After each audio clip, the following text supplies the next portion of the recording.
I would ask for like 2 to 3 reviews from people who are similar to you, who have gone through this person's coaching. I would see if there was a way that they could sit in on a potential coaching session or webinar that you have to see what you do. I would have a conversation, and we have really good spidey senses with ADHD. So trust that intuition, but also going back to the experience. If you need help with X, you're likely going to want your coach to have gone through X so they can teach you X. Welcome to Successful with ADHD. I'm Brooke Schnittman. Let's get started. Hi, everybody, and welcome back to another exciting episode of Ask Me Anything for Successful with ADHD. I have my podcast coach, friend, client, colleague, all the things, Marc, asking me the amazing questions from our community, from my newsletter, which you can go subscribe to. What we do is we send out a form every month with questions related to a topic, and people type in the questions that they have, and Marc is here to ask me those questions. So thank you, Marc. You're welcome. I love doing these now. I'm looking forward to these. After our first one, I thought the first one went really well, so hopefully we'll do just as well this time around. Yeah. I agree. It was great. Cool. You want to just dive right in? Bring it on. All right, cool. Well, I got these questions from you ahead of time, and I wanted to start with this one because it's close to my heart as a business person who continues to deal with delegation. Okay, so I'll ask you the question first, and then we can dig into it. This is from Sarah T. in Austin, Texas. Sarah says, I know that delegating is an extremely important aspect of scaling a business. However, many ADHDers or neurodivergent alike fear delegation. Why do they fear it, and what can they do about it? Yeah, I've heard this question a lot. So as an ADHD person, we, first of all, need to get ourselves planned. We need to have the metacognitive skills, which very often it's a deficit with ADHD because that's part of our executive function. So like looking at that bird's eye view of how we're going to get things done, when are we going to do it, how is it going? So we need to plan ourselves to then delegate to someone else. And if you don't have a system in place that works for you, how are you going to then offload it to someone else in preparation? So that's one of the things. Another thing is sometimes our ego gets in the way, and we can say, oh yeah, we know better than everyone else, so I should just be doing the thing, right? Yeah. So far, you're listing all of my things, so continue. Yeah. Another thing is we might not have the time or energy to hire the right person. So how do you stop yourself when you're in motion to take a step back, do the whole hiring process, hire slow, they say, right? I do 3 interviews, and then onboard the person that you're going to be delegating to and get into a system that works for both of you, because it's not just what works for you. You have to get to know their strengths and weaknesses as well. Yeah. And then also, on top of that, you need to figure out what are the things that you want to delegate, because you might really enjoy some of the things that you're doing. And it could be bringing you a lot of value and your company a lot of value, and it could be a high money role.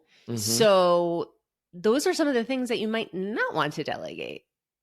So with analysis paralysis and metacognition and stopping ourselves into action when we're hyper-focusing and knowing when we actually need to delegate, and then trusting someone else and being able to then go back and actually look at their work and then have that accountability, there's a lot of factors in play. And that's why it is very hard for people with ADHD to delegate. Yeah. And I actually, I mean, you know this, and I deal with learning to delegate all the time. And I've definitely found some hacks that work for me, and I wanted to share them with you to, just to kind of get your take, and hopefully they'll be helpful to somebody, helpful to Sarah. So one of the things that I was dealing with was not wanting to sit down and take the time to teach, say, hiring a new editor, especially my first editor that was going to work for me in my company. I didn't want to take the time, even though I knew she knew how to edit, but I wanted her to edit like me, right? Because my whole thing was people are hiring me and for the great work that I do. So how could I then get somebody to hire me and then hand it off to somebody else, right? I got so I convinced myself, okay, so the way to do that is to train somebody how I do it. And then taking the time to actually do it and sit down with that person and go through it, it felt daunting. It felt like it was going to be a lot of work and time. And it clicked with me. So I basically recorded myself doing the things and talking out loud as I was doing it, as if that person was sitting across from me. So now I'm still getting my work done. Yes, maybe a little slower because I'm stopping to talk about it, but it really made all the difference because now I'm doing it on my time. I'm doing it because I have this work I already have to do. And my editor really appreciated it. Like she actually was telling me, we would talk about it and she was telling me I was loving just sitting back. It was like, she's like, I got my popcorn and I'm just watching because it's fun to watch how other people do the things that you do. Right. So it ended up working out great. No, I love pressing the record button when I'm doing something that I don't enjoy doing and I know I want to delegate it. I just press the record button on Zoom and I do the same thing. I actually had my business coaching collective, which is my new group for neurodivergent coaches, consultants, therapists who are trying to scale their business with neurodivergent coaches, consultants, therapists. And that was one of the things that came up, like, how do you do it? And what I like about not just doing the video, but you have a database for if that person ever leaves or if you decide to let them go, you put those videos in a project management system where you have your processes like Asana, Trello, Monday, even Google Drive. So they're all there for when you need to use them again. Yeah, that's brilliant. I love that. And I was thinking also about this question and some of the things you were saying. And I was thinking about, it's that part you were mentioning about hiring other people and how that in itself can be daunting. When I finally got used to that a little bit, after my editors, I hired my first virtual assistant.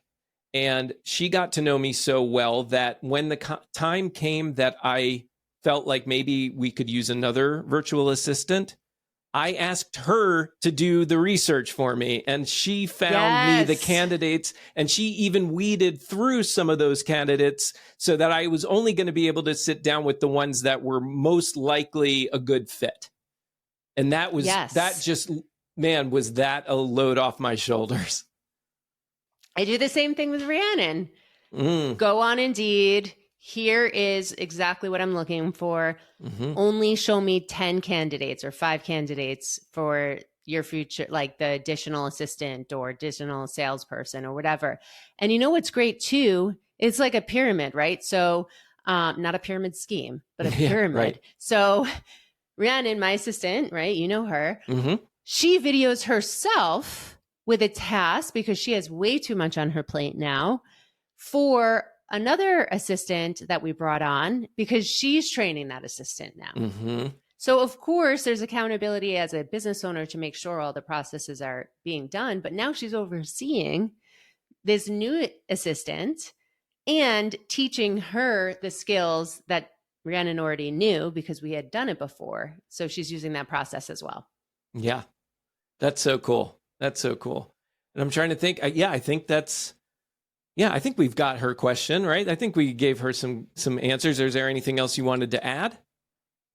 No, I love the video concept. Okay, cool. Well, then let's move on to David L. from Portland, Oregon, who asks, why is it important to get a business coach or a mentor as a neurodivergent business owner with ADHD? Yeah. So I've had a business coach from after year 1 of business. That has helped me be accountable. And of course, it teaches me what I didn't know. And it helps me stay accountable to operations and numbers and things that a lot of us coaches or neurodivergents, we love what we do, or else we're not going to keep doing it. So we sometimes forget that we're getting paid for what we do, right? Yeah. So we just are so in the weeds about doing what we do and what we love to do that we forget about the financial piece and the business piece. So for me, my business coach has helped me with accountability, has helped me make sure that I'm focusing on the right things in business, that I'm tracking metrics, that I'm looking at my marketing spend, that, you know, the clients who come in, I'm not overspending in marketing compared to, you know, what they end up paying to be coached. So looking at all of those details, those fine details that I wouldn't have thought of otherwise. Yeah, well, that's something that you speak to all the time, that accountability that as people with ADHD, that really helps us move the needle. So yeah, that makes a lot of sense, having that coach to not only hold you accountable, but also show you the important things for your business to help it continue to grow and thrive. That makes all the sense in the world. Yeah. Yeah. And not only like financial stuff, but hiring too. We lead with our heart so often and our intuition. Sometimes we forget about the other pieces in business, even with hiring and scaling. So we have to think about the head, the heart, the feet, the hands, all the pieces of who we're hiring, and put it all together and make sure that we're doing it the right way, that we're doing it over time, that we have processes in place, that we don't do it impulsively, and then keep the person there. So it's like body doubling, but also, you know, making sure that you're not doing impulsive things just because you feel like it. Yeah, right. And, you know, I was just about to ask you a follow-up question, and then I realized we have a question very similar. So Emily K, she's from Denver. Her question is, how do you know you found the right business coach or mentor? And I'm going to add to her question, is it important as somebody with ADHD to find a coach that either has ADHD or is trained to work with people that deal with ADHD? That's a good question. So I've had 2 different business coaches. One of them does not have ADHD. And she helped me with my copy when it came to my 3C activation program, helping me see the value in it, which so many clients have seen, but I didn't, you know, obviously imposter syndrome. So she did not have ADHD. So she helped me in that. The current business coach that I have is not diagnosed with ADHD, but we think he does have it. I think it depends on what you're focusing on your business. Yeah. So not necessarily, but I think when it comes to you operating a business with other neurodivergent brains, then it can be helpful to have a neurodivergent coach coaching you who's experienced it. Because if you don't have that, how are they going to know those nuances? Right. And the example you just gave, I think, makes a lot of sense as far as what you're saying now is, you know, there are probably different coaches that are going to serve you better as somebody with ADHD, depending on what you're looking for. Like you said, if it's things like copy, yeah, maybe that's going to be somebody who doesn't necessarily have ADHD or isn't trained to work with people with ADHD. But then, yeah, when it comes to like holding you accountable for looking at the books or hiring people, et cetera, that feels like it would be a better fit, perhaps. And ultimately, I guess it Matt, just really comes down to you and what's you being the person looking for a coach and what you're looking for in a coach. Exactly. And I Yeah. think that experience is also very valid. One of the coaches I worked with didn't have as much experience in what I was looking for in growing my business and scaling. So there was only so much I could get out of that coaching relationship. Yeah. Right. So it was good for a certain time and place. And then once I started scaling, I needed to seek different counsel. And that's okay too. Yeah. So let's make sure that Emily is served here. And because I kind of hijacked her question, how do you know that you've found that right business coach or mentor? When you feel good in the coaching relationship and you walk away from each session saying, wow, here are actual metrics that are showing me that I'm moving the needle, right? My numbers are moving this way, or I'm getting this result that I signed up to get. Yeah. Okay. So something you just said, when you feel good, and again, being somebody that deals with these kinds of things, when you feel good about it. So I get the analysis paralysis when I'm even looking for a coach, right? So and then what I'm going to say to myself is, well, I don't know, like, yeah, sure, this felt good with this coach, but I'll end up just sitting there debating because I don't have a good feel yet because I don't know them yet, know them well enough. So how do you respond to that? What's the best way that someone with ADHD can feel good about a decision they're about to make hiring on this coach? Yeah, good question. So I would ask for like 2 to 3 reviews from people who are similar to you, who have gone through this person's coaching.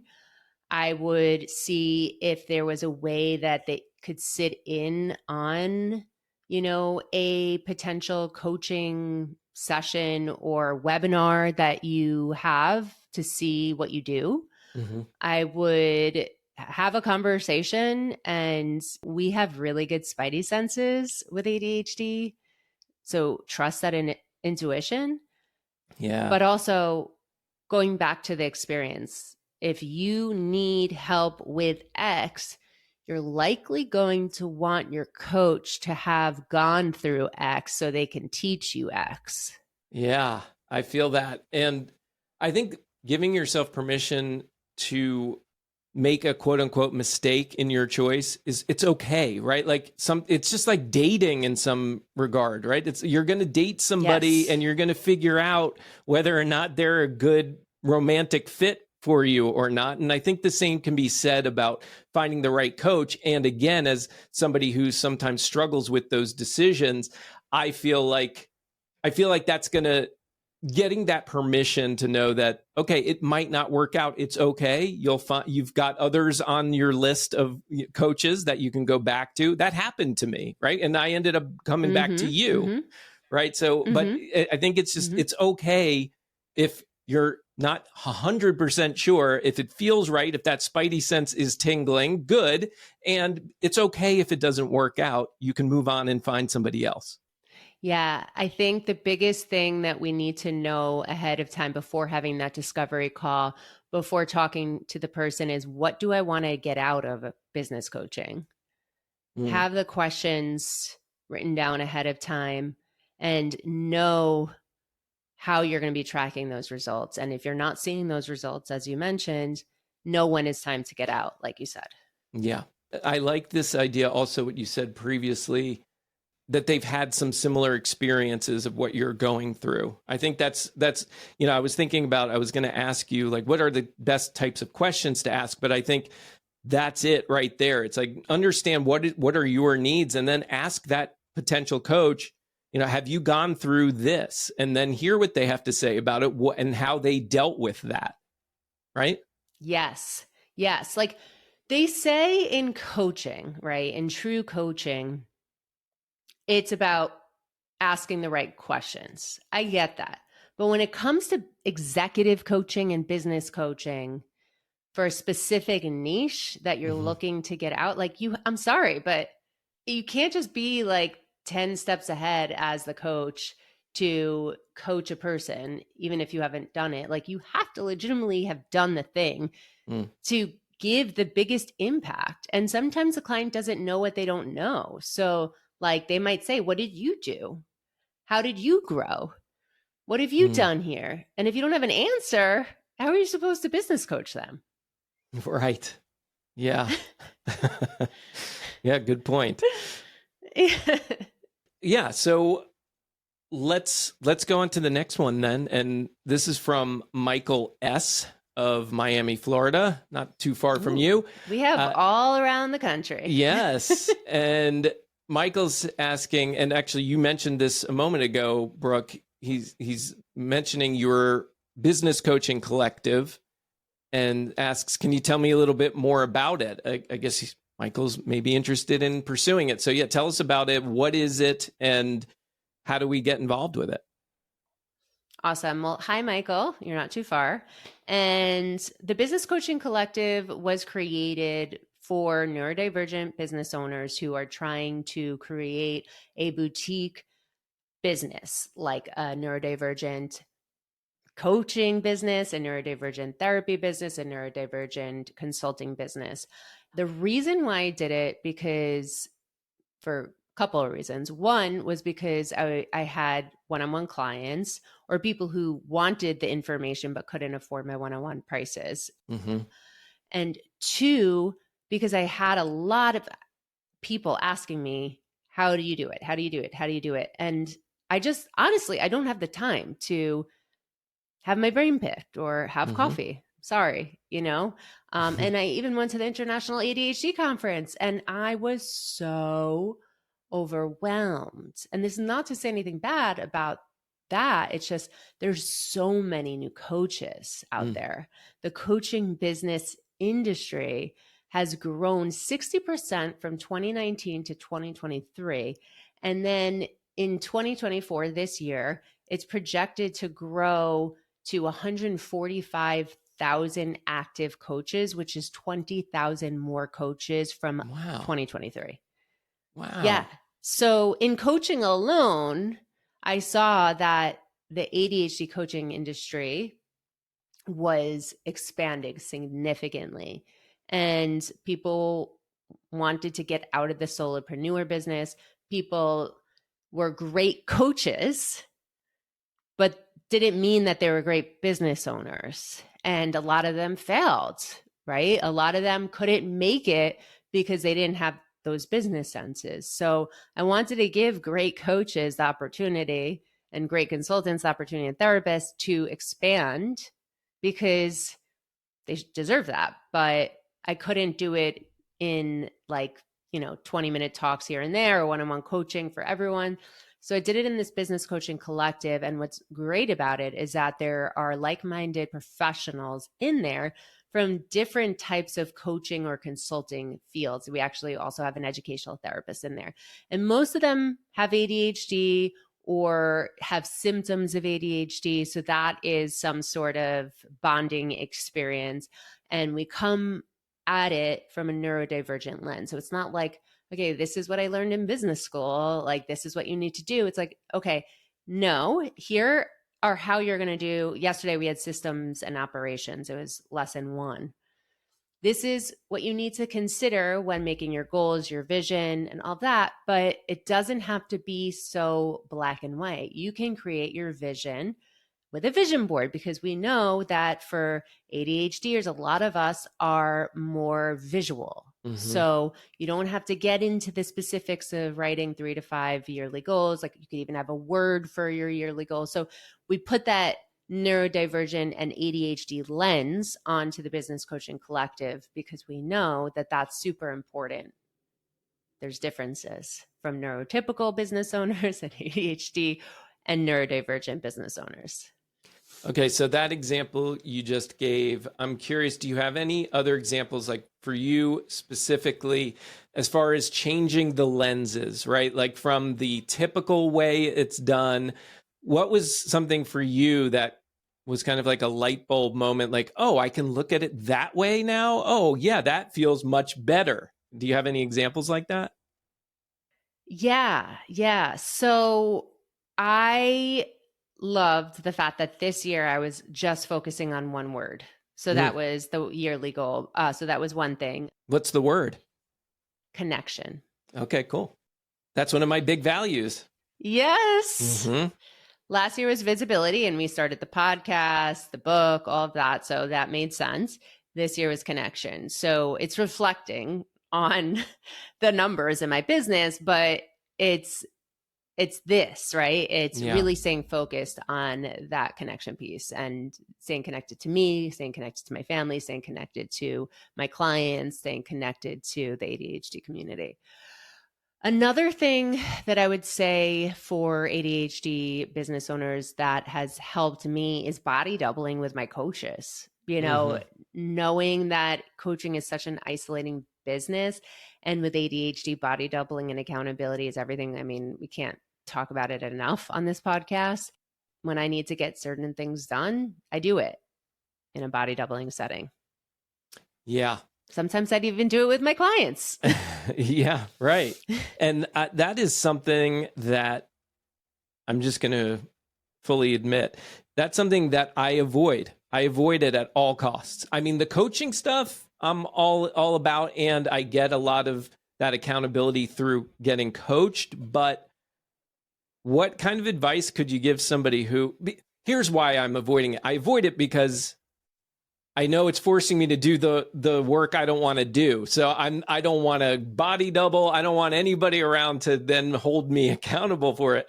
So like what advice could you give to somebody like me who knows that it probably would help, but avoids it at all costs?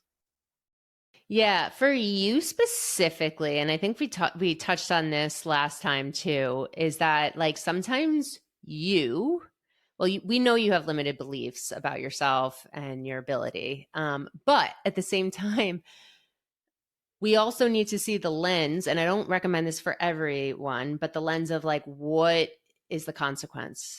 Yeah. That's what will happen if you don't do it. Yeah.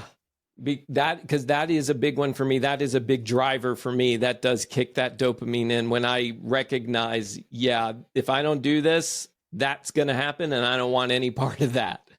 Yeah. Exactly. That makes a lot of sense. Like you and I have anxiety, and that actually works for me too. And Dr. Amen talks about like that, like obsessive type of ADHD where you're like ruminating on things. For me, I know if I don't look at my calendar on Monday, and I just do that quick, like I've been doing it for 5 years now, just write my week out. If I don't do that and it's not in front of me on my desk, I'm like, oh gosh. Yeah. Oh gosh. What am I getting myself into? Oh gosh, I need to do it. So the consequence is I'm going to miss a meeting. The consequence is I'm going to double book. The consequence is I am going to be working my what off until all hours of the night, or thinking that I have to do every single thing that comes my way by email if I don't write out my calendar. Because when I write out my calendar, and I know everyone says, oh yeah, all these coaches say just have another calendar. But for me, I know that if I write out my week and I don't get something done, I just transfer to the next day or where I have blocks. And that works for me. Otherwise, I get so overwhelmed and consumed with all of the notifications and everything that's going on. Yes. Okay. That's fair. I gotta work on that and keep reminding myself to do that a little more often. Thank you. Yeah. Okay. So that business coaching collective, if somebody wants to get more information, what's the best way to do it? You just go on my website, coachingwithbrooke.com, and then / business coaching collective. It's under the coaching tab. Mm-hmm. All right, cool. And since we're talking about business here, we've got one. This is from Brian from Las Vegas. Brian says, what are some differences from being a solopreneur and running a business with multiple coaches or consultants? Yeah. So as a solopreneur, you are doing everything, right? You are pretty much, let me take that back for a second. You are doing the contractor work. You're doing the you're providing services, right? Like you are the person, you can come in and out whenever you want. You can but it all falls on you to serve. Yeah. You might get to a point where you say, I love this solopreneur thing. I trust myself. I know the value that I'm giving the clients, and this is great. But you also might come to a point where you're at a capacity issue. And that's why I started growing my business, only because I was at a capacity issue. And then when I did that, I noticed, you know what? It's nice not to have 25 clients a week. I can actually focus on growth and expansion and giving more value to my clients by having less clients and more coaches.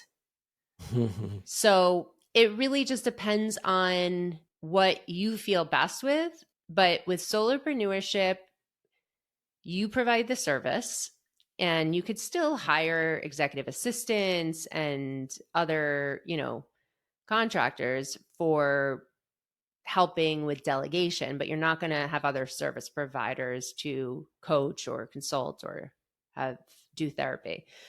If you have multiple coaches, then you have different niches with these coaches or therapists or consultants. So that's kind of nice too, to be able to serve a greater community by having coaches that specializes in different things, or consultants or therapists, right?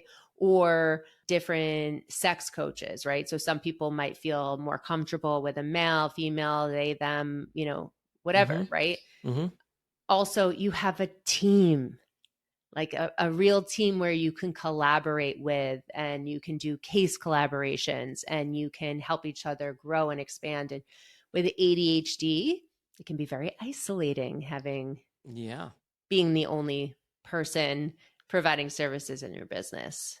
Absolutely. So I love being able to have multiple coaches. And what I will share with all of you listening too, and I've shared this before, is just because you have multiple coaches or consultants or therapists doesn't necessarily mean that your net profit is going to be more.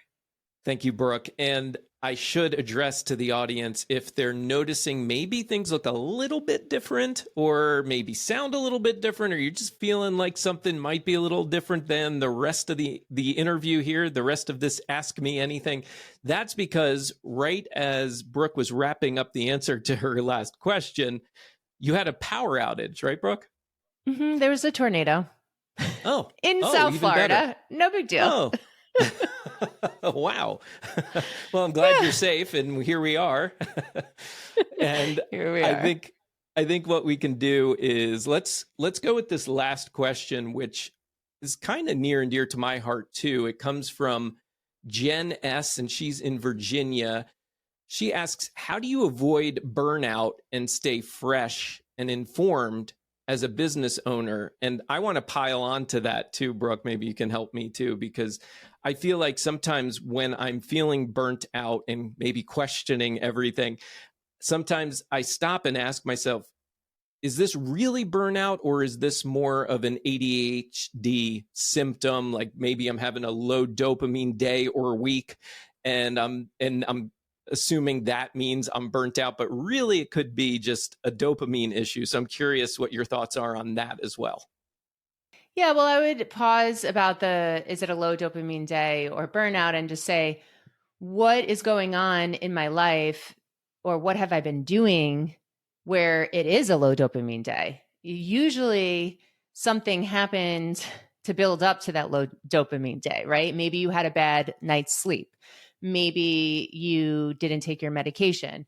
Maybe you've been getting a lot of stress. Maybe you have been run down. Maybe you're getting sick. So it's kind of sometimes like the chicken or the egg.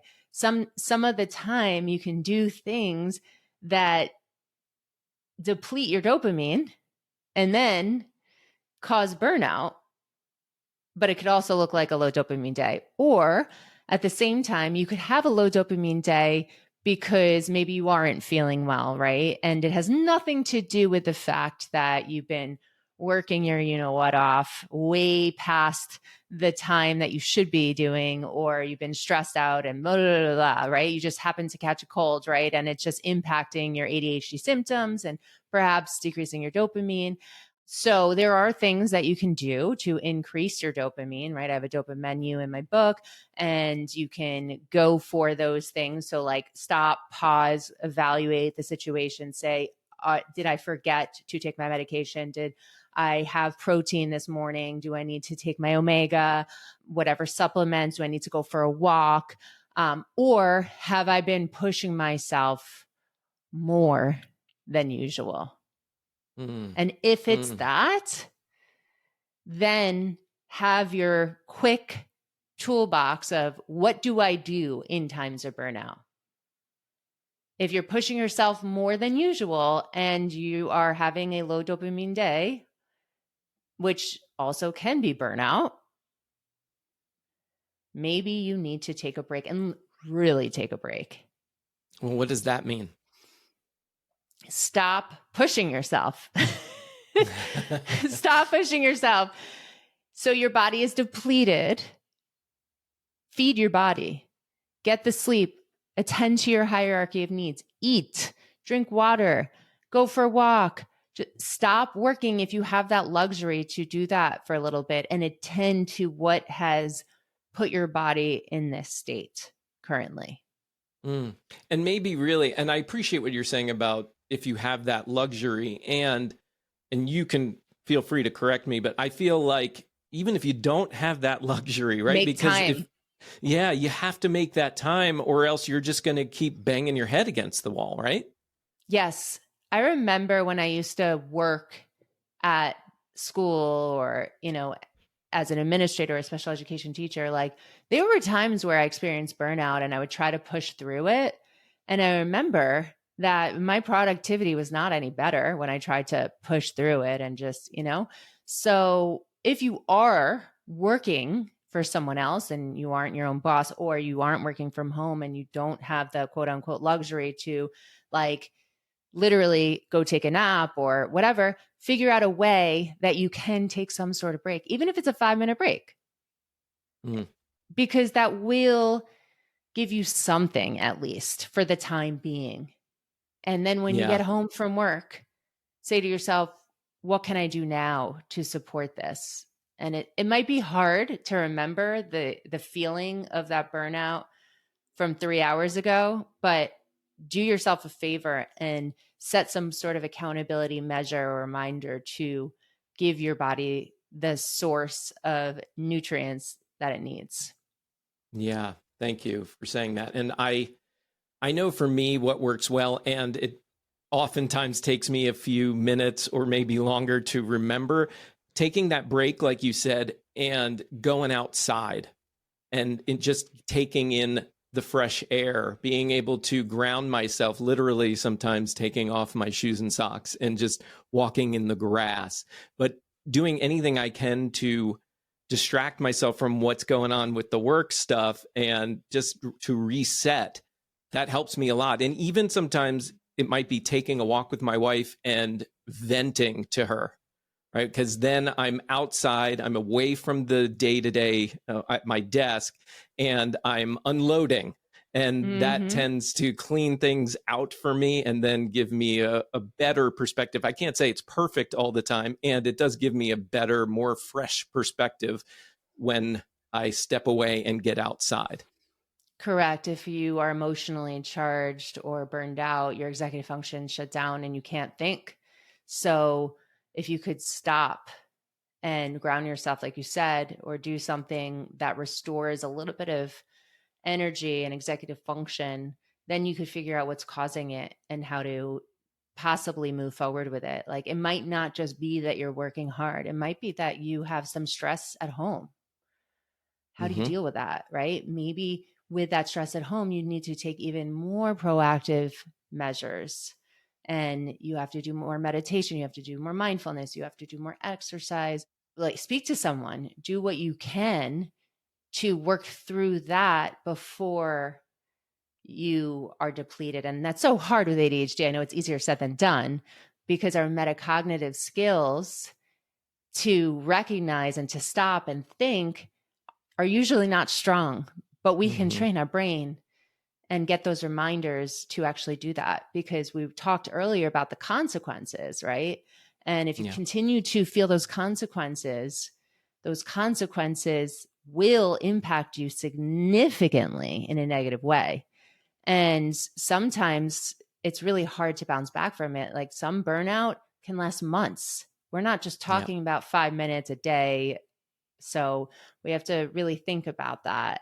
Well, let me chime in. What if somebody is at the point where it not only is it burnout, but they're at the point where they recognize this isn't for them anymore, right? Whether it's their business or their career or what have you, they just don't feel it anymore. They've tried all the things and they recognize I've got to pivot.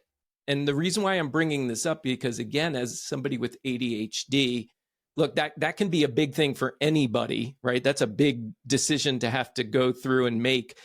And with ADHD, and when your executive functioning skills aren't as strong, it can cause you to freeze, right? So what advice do you have for somebody who has made that decision? I know it's time to move into a different direction and I'm terrified to do it. What do you say to them?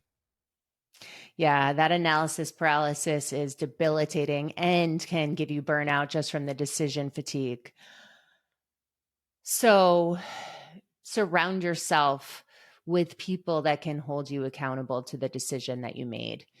Create that why funnel. You know what that is because you and I have done it together, but getting to the core root of why you've made that decision. So when you second guess yourself and you say, oh no, it's easier to do this, and not make that hard decision that might give me more of an impact of what I want, you go back to that visual reminder of why you did make that decision. But having your community of people that you share your decision with and they can hold you accountable to that is huge, in my opinion.